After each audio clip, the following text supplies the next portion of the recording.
આગળ સમાચારમાં વાત કરીએ તો સમાચાર જૂનાગઢથી પ્રાપ્ત થઈ રહ્યા છે। જૂનાગઢથી સમાચાર પ્રાપ્ત થઈ રહ્યા છે। કહી શકાય કે જૂનાગઢમાં વિસાવદરમાં વિદ્યાર્થીનું કારમાં અપહરણ કરવામાં આવ્યું છે।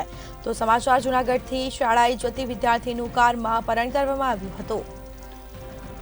તો સાથે જ કહી શકાય કે અપહરણની ઘટનાથી ભયનો માહોલ જોવા મળ્યો છે। લોકોમાં પણ એક ભયનો માહોલ છવાયો છે। સમગ્ર ઘટનાના સીસીટીવી ફૂટેજ પણ સામે આવ્યા છે।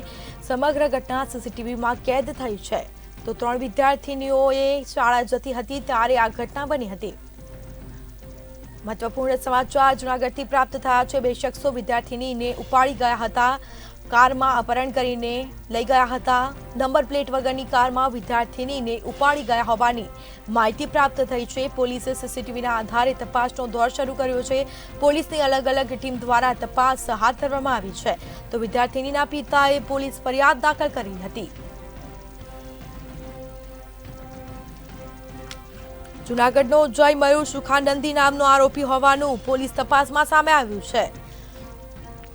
તો જૂનાગઢના વિસાવદરમાં વિદ્યાર્થીનીનું કારમાં અપહરણ કરીનો મામલો, જેમાં શાળાએ જતી વિદ્યાર્થીનું કારમાં અપહરણ કરવામાં આવ્યું હતું।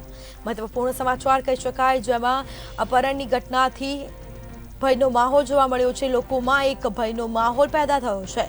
તો સમગ્ર ઘટનાના સીસીટીવી ફૂટેજ સામે આવ્યા છે। સમગ્ર ઘટના સીસીટીવીમાં કેદ થઈ છે। 3 વિદ્યાર્થીનીઓ શાળાએ જતી હતી અને તે સમયે આ ઘટના બનવા પામી હતી।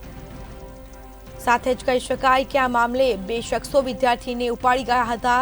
વધુ કાર્યવાહી હાથ ધરાઈ છે। આ સમગ્ર ઘટનાના સીસીટીવી ફૂટેજ છે તે અમે આપને બતાવી રહ્યા છે। તે સામે આવ્યા છે। વિદ્યાર્થીની રોડ પર જતી છે અને તે કારમાં તેને કોઈક અપહરણ કરીને લઈ જાય છે। પોલીસે આ મામલે વધુ કાર્યવાહી હાથ ધરી છે।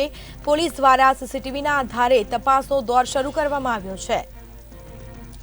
તો કાર જે છે તે નંબર પ્લેટ વગરની હોવાનું પણ તપાસમાં સામે આવ્યું છે। જૂનાગઢનો જય મયુર સુખાનંદ નામનો શખ્સની હાલ અટકાયત પણ કરી લેવામાં આવી છે। જૂનાગઢના વિસાવદરમાં વિદ્યાર્થીનીનું અપહરણ કરવામાં આવ્યું છે। કારમાં અપહરણ કરવામાં આવ્યું હતું। શાળાએ જતી હતી વિદ્યાર્થીની અને તે સમયે આ ઘટના બની છે। અપહરણથી ઘટનાથી લોકોમાં પણ એક ભય પેદા થયો છે। ભયનો માહોલ જોવા મળ્યો છે। સમગ્ર ઘટનાના સીસીટીવી ફૂટેજ સામે આવ્યા છે।